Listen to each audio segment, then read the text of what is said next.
David Chikochi talks tight swim briefs and maximizing his full potential.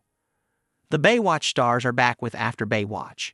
Moment in the sun and they still look smoking hot. If you grew up watching Baywatch, the new docuseries details what went down in the original series that aired from 1989 to 1999. The show has since produced a number of spin-offs and movies. Younger audiences are familiar with the movie Baywatch, starring Zac Efron, The Rock, and Alexandra Daddario.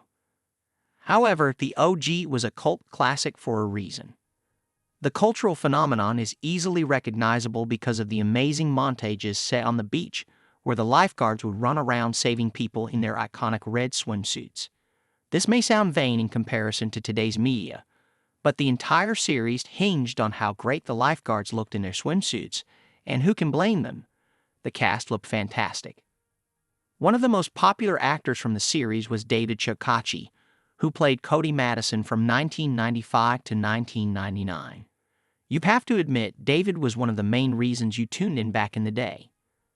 Let's take a moment to reminisce on David emerging from the pool in his blue swim briefs and to us hoping he was heading straight out of our TV screens.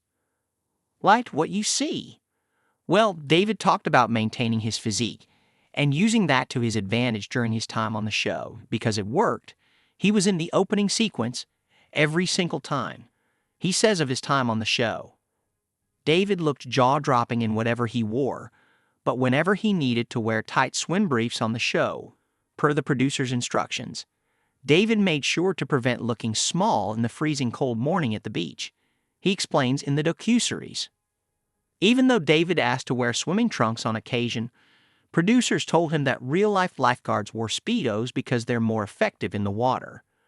Talking about the sexualization of both the men and women on the show, Alexandra Paul, who played Lieutenant Stephanie Holden, said,